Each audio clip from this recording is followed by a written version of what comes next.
we have some people now who are quite well known to you, and also a special guest from Singapore who's going to read. I'm going to start with a local writer who is, he's pretty well known to anyone who follows the local literary scene. This is M. Shanmughalingam. His work has appeared in various publications locally, and I won't read out the great long list of publications, but it includes The Merlion and the Hibiscus, published by Penguin, and my own Readings from Readings too, the book that's on the table. He was the editor's first choice from 1,450 international entries for Ireland's Fish Short Story Prize, and was published in Asylum 1928 and Other Stories in 2001. He's given lots of public readings, he's very well known across the city, and we're looking forward to his first book that he's working on at the moment. Please welcome Dato' M. Shanmughalingam.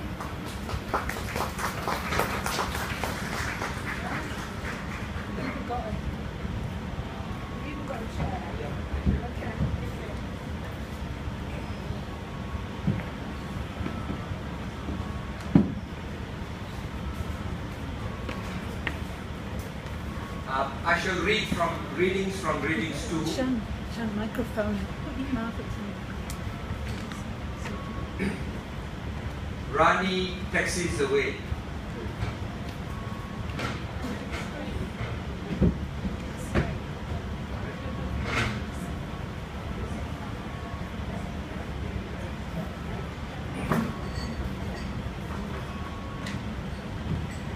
I'm starting a new life today.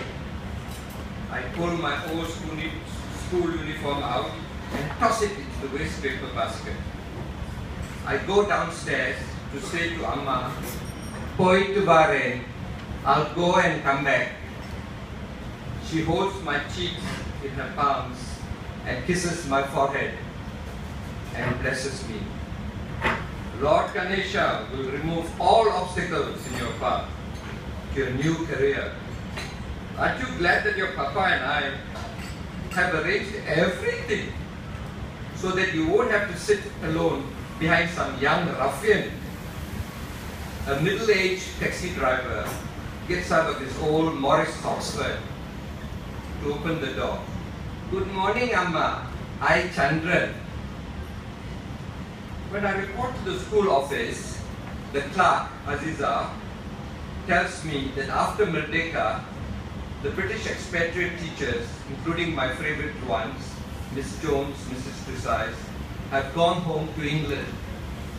They must be tending to their daffodils and roses in their gardens, eating strawberries and cream in Surrey or Sussex, like they told us about in their "Oh, to be in England" series.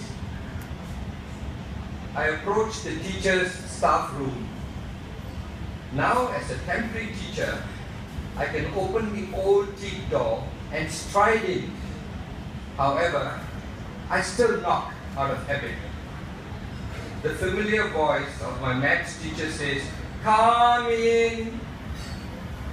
"Good morning, Miss Fu." "Rani, you don't have to call me Miss Fu anymore. You're now my colleague and equal. Call me Siuman." "Yes, Miss Fu Siuman." No, just Siuman." As a student, I nicknamed her Yong Tau Fu, stuffed bean curd. Back in the taxi, "Today my payday, Amma. I'm going to buy kueh for my mother and sister." "Okay, take me there, please. I want to buy some for my family." "Do you always buy kueh?" "No, Amma. I buy once a month only. I'm saving my money to buy second-hand taxi." "Why not a new one?" After Merdeka, people getting new jobs. So many buying new cars. So second-hand cheaper. Best time to buy now. He's much smarter than Amma thinks he is. Almost all my family and relatives are government servants. I don't know anyone personally who has new business dreams instead of old government ones. My family knows nothing about business. Can I learn from you? I like Chandran's shy smile in the rear view mirror in reply. I'm so engrossed in my quay frenzy that I'm oblivious to everything else. Just then, a familiar voice intrudes into my ears and brings me down to earth. Hello, Rani! What are you doing here? I want to reply, isn't it obvious? And what are you doing here? Instead, I stammer. I'm buying quail, Mrs. Kandaya. Are you here alone? No, Chandran is here with me. Chandran? Who's he? He's my taxi driver. Mrs. Kandaya gives Chandran such a glare that he seems dazed and remains speechless. Remember the old Malay proverb, Paga makan padi? This fence is trying to eat the rice it should be protecting. You innocent little girl, come, I will rescue you immediately from this cunning kidnapper before anything terrible happens to you. No, Mrs. Kandaya, listen. If a young girl like you makes one mistake, she'll have to pay for it for the rest of her life. Since when did taxi drivers specialize in choosing cakes? No, Mrs. Kandaya, I chose the quay on my own. It's at home that I don't get to choose anything. So who's this lowly taxi fellow who dares to take you anywhere else but from home to school and back? No, auntie, it's not like that. Mrs. Kandaya raises her notorious eyebrows. Does your mother know that you're here? Amma shouldn't know. I'm here to surprise her with some quail. Rani, I'm going to tell your mother. She wags her forefinger. I'm going to your house now. You come along with me. Before I know it, I find myself in the back seat of Mrs. Kandaya's car with Mr. N.V. Kandaya. No views, because he always goes his wife's way. He tries to be like royalty, above the fray.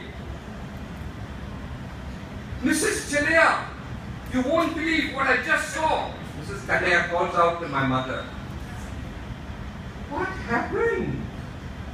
Amma looks first at Mrs. Kandaya, then at me, and back again at Mrs. Kandaya. I saw your Rani with a strange man in Kampam Maru.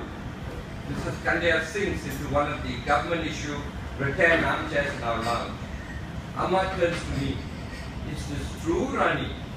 Amma, I just asked Chandran to take me to buy quail for the family.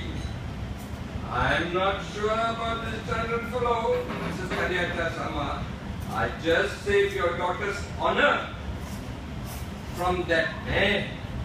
He says he's a taxi driver, but he's taking her to out-of-the-way places. No, Mrs. Kandaya. I know you have a keen sense of rumor, but it's true. Chandran is the taxi driver we arranged for her. It's much safer than letting her travel alone in public buses. Our young men will be up to monkey tricks. Monkey tricks, donkey tricks. What do you think your crocodile Chandran is up to? Has he been charming you too with his quail tricks and treats? I'm going to call Road Transport Tharmanathan to cancel this quail recommending crocodile's taxi license. We will break his rice bowl. Then, as the French Queen, Marionette Anthony said, let him eat quail, since you won't be feeding him his daily bread. That's what our convent nuns taught us. I don't know any French queens, Mrs. Kandaya, but Chandran was well recommended to us. Which fool recommended him to you? Your own Dr. Muthuraja. On hearing this, Mrs. Kandaya's face turns red. She goes silent and leaves her sweet dumpling kolkata and tea untouched. Thank you.